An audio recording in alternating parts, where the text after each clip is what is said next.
Je pense que c'est le seul ministre au Cameroun qui a quand même dans son CV des délits de droit commun. On se pose quand même des questions de savoir par quelle alchimie juridique tout ceci a pu arriver. Et est-ce que ce passé-là n'influence pas sa façon de voir le monde ou bien de concevoir l'État. Et il faut dire qu'il est toujours en porte-à-faux avec la justice. Il est toujours en porte-à-faux avec la justice. Son passé, je l'ai dit, même son présent.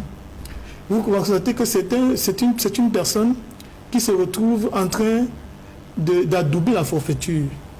Parce que, vous voyez, il reçoit les leaders déchus du PCRN, il reçoit les leaders déchus de l'UPC. Je crois que Bapo a été exclu de l'UPC, mais lorsqu'il parle de l'UPC, c'est lui qui parle. Mon confrère Djawé est président du MDR, mais lorsqu'il reçoit le MDR, il reçoit plutôt les enfants du fait d'accueil d'Assara, comme si la succession dans les partis politiques était héréditaire. C'est inacceptable. Il faut et ceci s'appelle en droit de la rébellion. En réalité, le ministre est dans le cadre de ce qu'on appelle la rébellion, parce qu'il s'oppose à l'exécution des lois, il s'oppose également à l'exécution des décisions de justice. Donc c'est des actes de rébellion que le ministre pose de manière régulière. On a le sentiment qu'il est convaincu de ce que, en dehors du système RDPC, il ne peut pas exister. Et je pense que dans un pays normal, il ne devrait pas exister. Voyez-vous, le ministère de l'administration territoriale était un ministère sensible. Il est d'autant plus sensible que les relais locaux du MINAT sont des personnes ayant fait leurs humanités. Quand on est sous-préfet, quand on est préfet, quand on est gouverneur, on a quand même une certaine hauteur intellectuelle. On a fait ses humanités, on a fait un parcours académique. Parcours que je ne sais pas si le ministre lui-même de l'administration territoriale peut revendiquer. Ce n'est pas insultant, mais je veux dire qu'il y a quand même une curiosité. Il aurait dit qu'on fait des études au Nigeria. Mais seulement, il faut savoir une chose, c'est que le MINAT est un anglophone qui ne sait pas parler anglais. Peut-être les gens ne se rendent pas compte, il s'exprime qu'en français. Parce qu'il faut entendre, il dit « the boys is in the bushes ». Les anglophones s'en sont moqués et ont même fait une chanson sur la question. Donc c'est-à-dire on a un anglophone qui ne parle pas anglais. Donc il s'exprime toujours en français. Donc vous voyez, quand vous êtes donc sous-préfet, quand vous êtes gouverneur, quand vous êtes préfet, et vous avez donc un chef de cet acabit-là, qui chaque fois qu'il s'exprime, il s'exprime avec de l'invective. Il manque de hauteur. Et c'est lui qui veut aujourd'hui passer pour un donneur de leçons. Ce qu'il faut retenir, c'est que les partis politiques d'opposition agissent même parfois avec lui, à ce qu'il le considère avec cette mollesse. C'est quand même le monsieur qui nous a ramené les faux observateurs de Transparency International. C'est encore le même qui a quand même essayé de vendre les kits Covid-19 au ministère de la Santé. Donc ça dit que quand vous avez donc affaire un décret présidentiel pour la nomination par le président de la République est une béatification. Ce n'est pas une béatification parce que nous avons vu qu'il y a le 10 février, le président de la République a mis en perspective une personne qu'on présentait comme étant un très grand acteur économique qui s'est révélé ne pas l'être. Donc le président de la République, par choix ou bien parce qu'il a été trompé, peut se retrouver en train de désigner des personnes qui ne méritent pas de l'aide. Tout le monde connaît de ces campostes dans lesquels certaines des dignités de la République ont été épinglées. Et ce n'est pas moi qui sais pas. Franchement, je pense que je sais manipuler mon discours. Lorsque je parle, je pense que il y a un minimum d'informations que vous êtes censé avoir. Est-ce que le ministre Atangandji ne s'est pas retrouvé dans les geôles pour des questions de délits de droit commun? Si vous ne le savez pas, moi ça me pose problème. Non, je ne sais pas quoi. D'accord, vous n'êtes pas au courant, donc je vous informe donc. Et je vous informe en disant donc il y a quelque chose également que vous devez pouvoir savoir, c'est que là où on attend le ministre Atangandji, on ne le retrouve pas. Mon confrère dit tout à l'heure c'est-à-dire que les questions de sécurité sur le territoire relèvent de ses fonctions. Il y a eu dans ce pays, dans un passé très récent, des événements à Meyo, à Sanmelima, en Gomezap, pour lesquels on n'a pas entendu le ministre. Et je pense que ces événements sont suffisamment plus graves que ce qu'il semble vouloir dénoncer, qui en réalité ne mérite pas d'être dénoncé. Les partis politiques sont dans le rôle qui est le leur. Il ne faut pas que les gens fassent bon marché de la loi, qu'ils utilisent la loi comme étant un marchepied. Comment vous pouvez expliquer qu'on essaie sur les plateaux de télévision de nous dire que la liste nationale serait la somme des listes qu'on publierait sur le plan départemental. Lorsque la loi veut dire qu'on publie devant un bureau de vote, la loi le dit. Lorsque la loi veut dire qu'on publie la liste nationale, la loi le dit également. Nous, juristes, nous avons l'habitude de dire « Ubi lex non distinguit, nec nos distinguere debemus ». Là où la loi ne distingue pas, il ne faut pas distinguer. La loi, donc, c'est-à-dire que dans sa rédaction, relativement par exemple à la publication de la liste électorale nationale, n'a pas fait cette précision qu'elle essaie de nous imposer, par exemple, Madame Bell, comme elle a fait tout à l'heure. Donc, et je voudrais également dire qu'en réalité, il y a une espèce de dissémination, même de contagion de la violence institutionnelle au Cameroun. Et le ministre attend il semble en être un chantre. Parce que lorsque vous allez, peut-être que vous allez considérer que c'est une digression, mais lorsque vous voyez les Bibi Ngota, les Martinez Zogo, les Ouazizi, ce sont des cas de violence institutionnelle. Ce sont des personnes que la violence institutionnelle a conduit à la perte de la vie. Pour ça, on ne dit rien. Mais pour des questions, je ne vais pas dire périphériques, mais pour des questions peut-être de moins d'importance, on se retrouve à vouloir nuire gravement aux citoyens. Et quand vous avez dit, c'est le ministre qui dit que quand on porte les œufs sur la tête, on ne doit pas chercher la bagarre. C'est le ministre qui dit qu'il va envoyer les abeilles aux gens.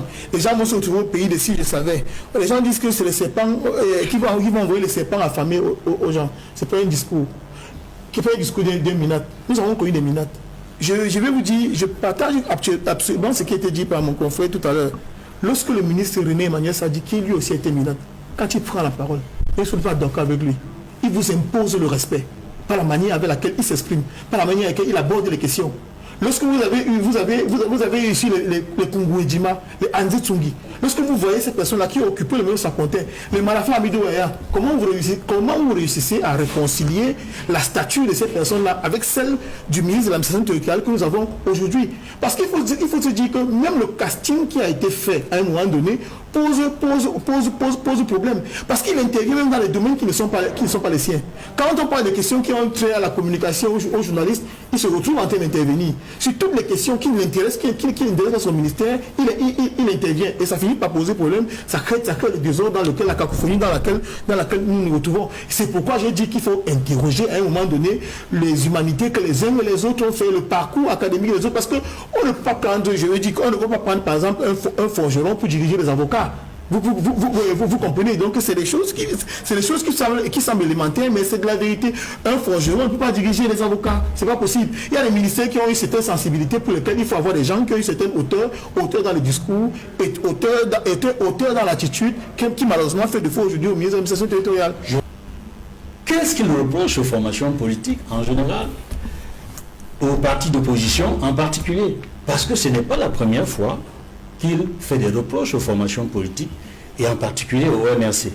Il avait fait des reproches, il a même eu des problèmes avec 3 autres formations politiques avant même le MRC. Je pense à l'UPC, je pense au CPP, je pense au PCRN, dont il avait décidé unilatéralement de désigner des présidents en violation de la loi.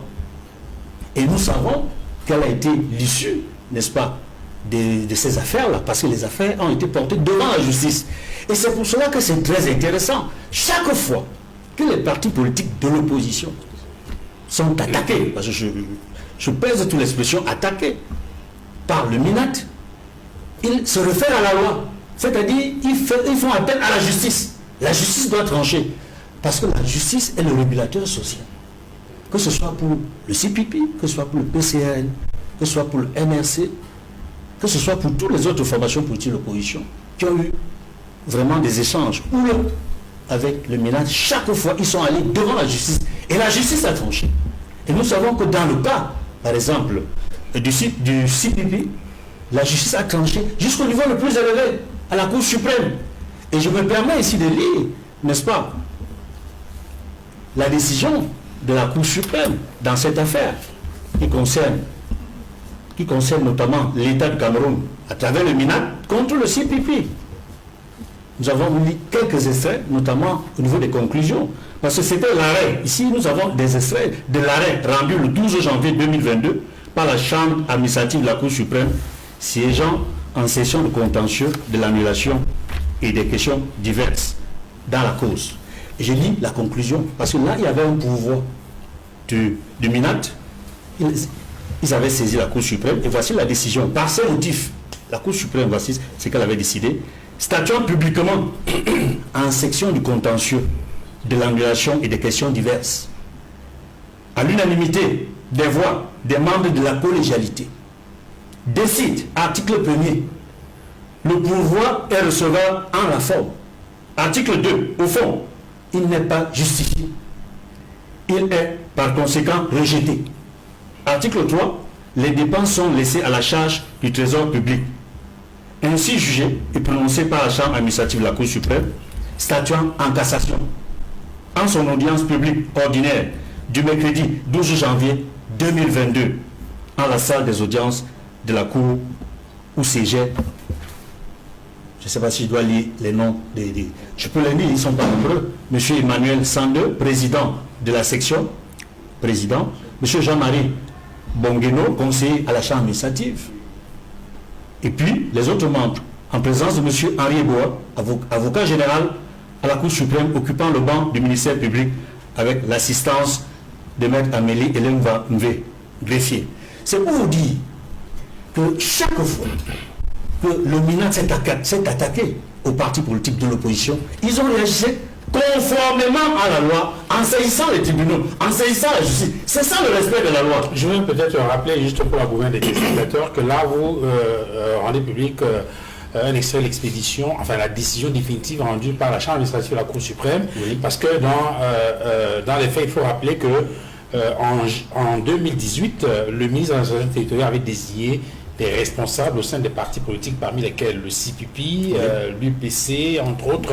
Et dans ce cas-ci, effectivement, le CPP et même l'UPC avaient saisi d'abord le tribunal administratif pour contester cette décision. Une décision a été rendue, décision contestée par le MINAT qui a saisi la Cour d'appel. Et au niveau de la Cour d'appel, une décision a été rendue en faveur de ces partis politiques. Et le MINAT, une fois de plus, a contesté la décision de la Cour d'appel et a saisi la Chambre administrative de la Cour suprême.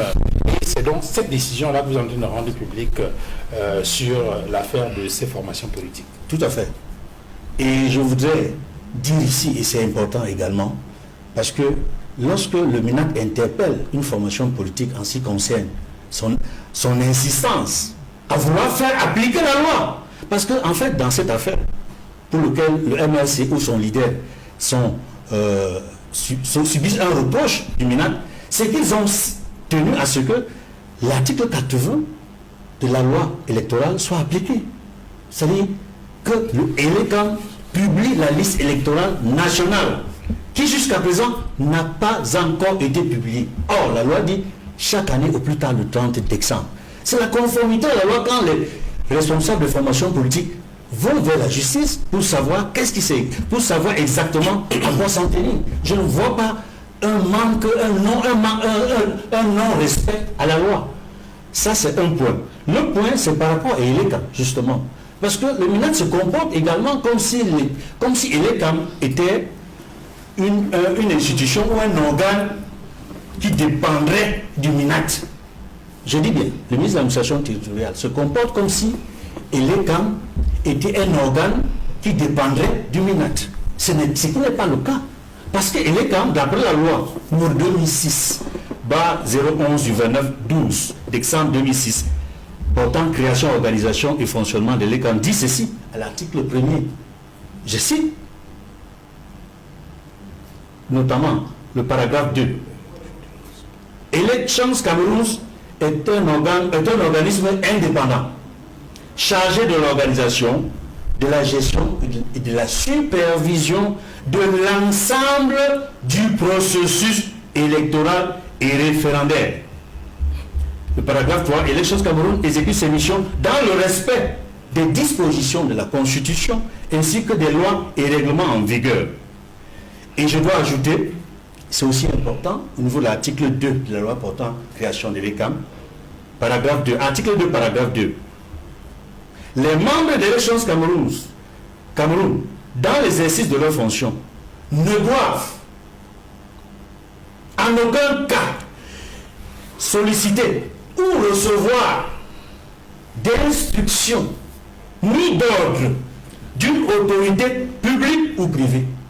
C'est important quand je souligne cet article 2, paragraphe 2 de la loi sur l'ECAM, parce que nous avons vu et constaté que dans les échanges entre le MINAT et l'ECAM,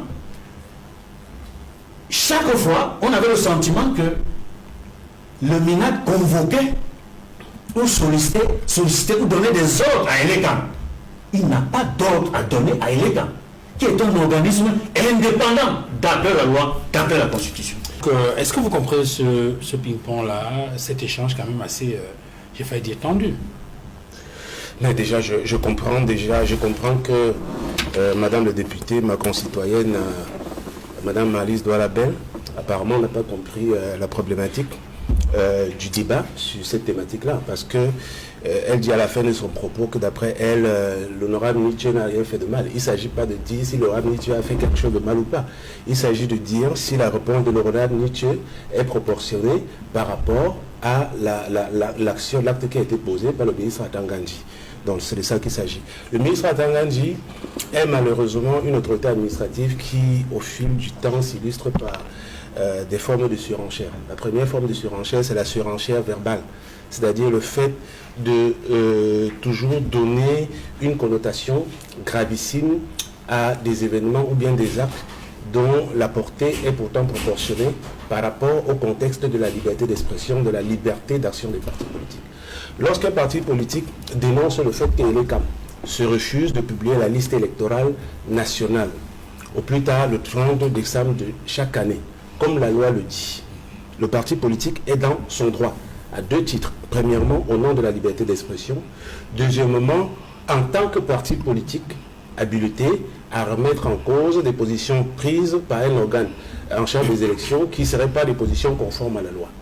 Je suis très embêté quand j'écoute Madame la députée utiliser des termes assez subtils pour un peu imbéciliser les législateurs, parce qu'elle dit que la liste nationale, c'est la liste nationale, c'est l'ensemble des listes, c'est-à-dire l'ensemble des listes, peut-être communales. Non, le législateur n'a pas été bête. La liste nationale, c'est une liste qui peut être consultable sur un support unique. Ça peut être un support sur papier, où vous avez affiché dans un espace unique, ou bien un support numérique où à l'ouverture, vous avez accès à tous les noms de 7 millions, quelque chose d'électeurs qui sont inscrits. Donc la liste nationale ne peut pas s'entendre des listes communales. Auquel cas, le législateur, sachant que l'enregistrement des électeurs est fait par le démembrement de l'ECAM au niveau communal, aurait dit liste communale. Parce qu'il faut bien qu'on soit d'accord. La nation, ce n'est pas la commune. Voilà, bon, maintenant que je dis ça, je vais évoluer en disant que M. Atangandji, Edmond a bien fait de donner la position, parce que je veux peut-être analyser la décision de justice qu'il a présentée sur un angle beaucoup plus peut-être pédagogique. Pour moi, il s'agit d'une façon pour la justice de dire, en des termes peut-être pas directs, que Atangandji est coutumier de l'excès de pouvoir. Ça veut dire que c'est un ministre de l'administration territoriale qui s'immisce dans le fonctionnement des partis politiques, qui prend des décisions en lieu et place des membres du parti politique. Et lorsque les décisions sont contestées, arrivent en justice, la justice le déboute. Ouais. Lorsqu'une autorité administrative pose un acte qui va au-delà des pouvoirs légaux qui lui sont reconnus, on appelle ça l'excès de pouvoir. Et Atangandji est coutumier de ça. Ça se voit même d'ailleurs. Il y a d'autres partis d'opposition qui sont dans la même posture et qui sont en procès contre Atangandji. Donc je ne pense pas que les propos qu'il a tenus, il y a de cela quelques jours, soit nouveau pour ceux qui savent comment ce ministre fonctionne. Donc maintenant, la vraie question qu'on doit se poser est celle de savoir si on est dans un contexte où on a quand même un gouvernement, un chef de gouvernement, Est-ce qu'on devrait tolérer des écarts de langage dans un environnement camerounais où on voit bien que il y a quand même, le Cameroun est un peu comme une petite chaudière parce que les gens en ont marre de ce que les règles ne soient pas respectées. Quand le gouvernement ne dit rien, comment est-ce qu'on doit interpréter cette inaction-là? Moi, j'ai l'impression qu'en fait, le RDPC a décidé de mettre sur pied un environnement d'intimidation, de menaces vis-à-vis des partis politiques de l'opposition et a commis M. Atangandi à cette tâche-là. C'est la raison pour laquelle on voit très bien qu'il a des patrons. Le Premier ministre est le patron de Atangandi. Il y a la présidente de la République qui ne dit rien. Mais tout le monde s'accorde à dire que le ministre Atangandi est coutumier des écarts, je dirais même des excès dans le langage. Il est dans une posture provocatrice, c'est-à-dire une posture même à la parole incendiaire. Tout le monde voit ça. Mais moi je ne veux pas croire qu'Atangandi agit comme un électron libre. Non, je ne veux pas croire. S'il agissait comme un électron libre, il ferait l'objet de remontrances de ses patrons. Oui, mais en même temps, vous n'avez pas d'éléments pour montrer que c'est le RDPC qui a mandaté. Non, attendez, comprenez très bien le raisonnement du Val. Je pense qu'il est militant du RDPC. Il est membre du gouvernement. Le gouvernement actuel est à dominante RDPC. Le président du Cameroun est président du RDPC. Le Premier ministre est membre du RDPC. Donc, à deux titres, Atangandi devrait se faire remonter les bretelles. Comme d'abord ministre du gouvernement, ministre de la République, par le Premier ministre ou bien au demeurant le président de la République. Mais si cela n'est pas le cas, ça veut dire que ce qu'il fait va dans le sens de ce qui est souhaité par le parti au pouvoir. Maintenant, même sur le plan au sein du RDPC, je pense que les partis politiques ont une philosophie de fonctionnement qui est commune, parce que les valeurs de fonctionnement des partis politiques sont harmonisées. Ça veut dire que les principes, un parti politique ne peut pas accepter en son sein un membre va-t-en-guerre qui tient des propos réguliers de nature à mettre le Cameroun à feu et à sang. Parce que ce qu'il faut dire, c'est ça. C'est une faute disciplinaire énorme qui doit être sanctionnée à l'intérieur du parti politique. Alors, donc, vous estimez que ces patrons, entre griffes, dont vous donnez les indications, devraient lui remonter les bretelles pour la surenchère verbale? Oui, ils devraient lui remonter les bretelles. Maintenant qu'ils ne le font pas, à mon avis, c'est une forme de connivence.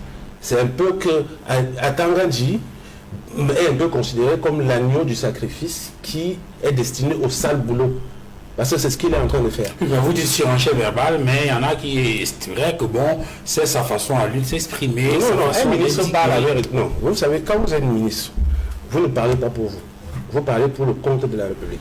Vous devez avoir de la réserve. Vous devez avoir de la retenue. Vous devez avoir de l'élégance. Vous devez avoir du style. Un ministre ne parle pas comme si il allait occasionner une bagarre, je ne sais pas, dans un bar à côté. Un ministre parle avec une certaine élégance, avec une certaine retenue, avec une certaine forme. D'ailleurs, ça s'enseigne dans les écoles d'administration. Ça s'enseigne. Voilà, et vous verrez qu'au sein du gouvernement, en dépit du fait que nous soyons opposés sur le plan idéologique, vous avez au sein du gouvernement, des membres du gouvernement du régime RDPC, quand ils s'expriment, on voit que c'est des gens qui sont quand même formés pour la fonction, qui parlent comme des ministres devraient s'exprimer, même si nous ne sommes pas d'accord sur le fond de ce qu'ils disent. Attendons, j'ai ça m'oublier que le rôle d'un ministre de l'administration territoriale, c'est être le coordonnateur de l'ordre public sur le plan national. Coordonnateur de l'ordre public, ça veut dire qu'en utilisant les autorités déconcentrées que sont les gouverneurs, les préfets, les sous-préfets, vous vous assurez qu'il y a la tranquillité publique, il y a la salubrité publique, il y a la sécurité publique. Et vous devez le faire de façon objective, impartiale. Quand nous voyons ce qui se passe, par exemple, à Meilleur Centre, est-ce qu'il n'y a pas un problème qui a été lié à l'ordre public où des compatriotes se font attaquer par d'autres compatriotes jusqu'à aujourd'hui, au moment où je m'exprime, il n'y a pas un commencement d'enquête. Est-ce que vous avez écouté M. Atangandi dans son discours parler de Meilleur Centre? Quand vous voyez un député de la République, Mathurin Bindoua, qui fait une correspondance, il envoie à la présidence de la République pour stigmatiser un compatriote par rapport à son ennemi, et que ça ne fasse pas l'objet d'un problème au sein du RDPC. Est-ce que le ministre même qui voit ça, qui voit un membre du Parlement stigmatiser quelqu'un par rapport à son ennemi? Moi, je ne veux pas rentrer dans les détails parce que, bon, ce n'est pas le lieu de le faire, mais je pense que ça devrait interpeller quelqu'un qui est épris de bon sens. À côté de ça, il y a aussi ce que je vais qualifier des propos négationnistes. Vous ne pouvez pas avoir dans un pays une loi qui a consacré un certain nombre de compatriotes héros nationaux et que d'autres concitoyens se peinent à venir remettre en cause le contenu de la loi en traitant des compatriotes qualifiés de héros nationaux à juste titre, en les traitant de bandits et que le ministre se taise. Sous d'autres pays, en France aujourd'hui, si vous prenez la parole pour remettre en cause le génocide ou bien l'extermination des Juifs, vous allez être poursuivi pour négationnisme. Vous serez poursuivi. Et c'est dans plusieurs pays comme ça. Le Cameroun, c'est le seul pays où la loi peut consacrer un statut à quelqu'un, un statut respectable par rapport à un combat qu'il a mené d'une certaine façon, mais dans l'intérêt de la nation, et que des individus viennent dans des médias publics remettre en cause ce que le législateur avait dit.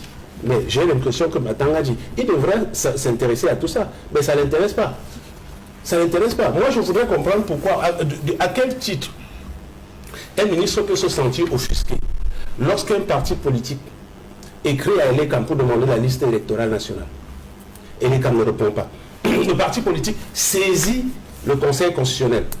Le Conseil constitutionnel se déclare incompétent en renvoyant la charge de la compétence à la Cour d'appel. Le parti politique saisit la Cour d'appel selon les directives du Conseil constitutionnel. Et la Cour d'appel qui a été déclarée compétente par le Conseil constitutionnel se déclare incompétente. Vous comprenez ce que ça veut dire? Et quand le parti politique s'offusque de cela, à travers une communication politique faite dans les règles de l'art, comme le jeu, les actions politiques, on trouve que bon, nous faisons de la surenchère. Même les problèmes des cartes d'identité dont Tanga dit parle. Quel Camerounais ne sait pas que les cartes d'identité au Cameroun ne font pas l'objet d'une véritable sécurisation, à tel enseigne que des étrangers ne se retrouvent pas porteuses de la nationalité camerounaise. Non, ne faisons pas un débat sur des choses que tout le monde voit. Et que certains voudraient donner l'impression que ceux qui les dénoncent sont des gens qui sont contre le pays. La vraie, il faut être capable et avoir l'honnêteté intellectuelle de reconnaître que les vraies personnes, les vrais compatriotes qui sont des dangers pour notre nation, pour la sécurité de notre nation, ce sont ces personnes-là qui remettent en cause la loi. C'est-à-dire ces personnes qui violent la loi au quotidien. Parce que le peuple qui se plaint ne se plaint pas parce qu'il n'aime pas le Cameroun, parce qu'il voudrait le désordre. Le peuple se plaint parce qu'il se rend compte qu'on lui oppose la loi, alors que ceux qui lui opposent la loi ne la respectent pas. Où est-ce qu'on en est avec l'article 66 de la Constitution sur la déclaration des biens? Comment ça se fait que dans un pays, une disposition constitutionnelle impose aux membres du gouvernement, à des personnes qui occupent les plus hautes fonctions de l'État, de déclarer leurs biens dans le cadre d'un processus de transparence de la gestion de toutes choses publiques, et que des hauts commis de l'État décident de bloquer une disposition constitutionnelle? Mais quand vous dites que les partis politiques ne respectent pas la loi, bon, ça c'est un avis, c'est une opinion, parce que nous pensons que dénoncer l'inaction de l'État rentre dans le cadre de l'activité normale d'un parti politique. Parce que si le parti politique n'est plus habilité à dénoncer, on rentre dans une forme de conformisme. Et le conformisme se rapporte au parti unique. Et pour finir, Duval, moi je pense aussi que vous voyez très bien, nous dénonçons tous les jours le fait que Elekam ne soit pas un organe électoral indépendant. Je pense que de par la loi, il est dit que Elekam n'est pas un organe de l'administration, ne relève pas du pouvoir exécutif. Mais expliquez-moi de quel droit le ministre de l'administration territoriale peut prendre le devant pour défendre Elekam alors qu'Elekam ne se plaint pas. Est-ce que vous avez écouté un seul jour le directeur général de Elekam, le président du conseil électoral, dit que les propos des partis politiques en relation avec la publication de la liste électorale étaient des propos exagérés? Non. Mais par contre, on a souvent vu le ministre de l'administration territoriale convoquer les responsables de l'Elekam dans son bureau. Est-ce que c'est normal? Et on voudrait que les partis politiques se contentent de regarder sans rien dire. Alors, maître Moustapha Ngwana, tout le monde invite tout le monde à respecter la loi, un peu comme pour dire que c'est en face qu'on piétine la loi. Moi, je pense qu'il faut parfois interroger le passé des individus pour comprendre pourquoi est-ce qu'ils agissent d'une certaine manière. Je pense que ce n'est pas fait offense que de rappeler que le ministre de l'administration territoriale a quand même un passé trouble. Il a un passé trouble qui peut, d'une certaine manière, expliquer qu'il soit très souvent de l'autre côté de la barrière ou bien qu'il soit aux antipodes de la légalité. Je pense que c'est le seul ministre au Cameroun qui a quand même dans son CV des délits de droit commun. on se pose quand même des questions de savoir par quelle alchimie juridique que tout ceci a pu arriver. Et est-ce que ce passé-là n'influence pas sa façon de voir le monde ou bien de concevoir l'État. Et il faut dire qu'il est toujours en porte-à-faux avec la justice. Il est toujours en porte-à-faux avec la justice. Son passé, je l'ai dit, même son présent. Vous constatez que c'est une personne qui se retrouve en train d'adouber la forfaiture.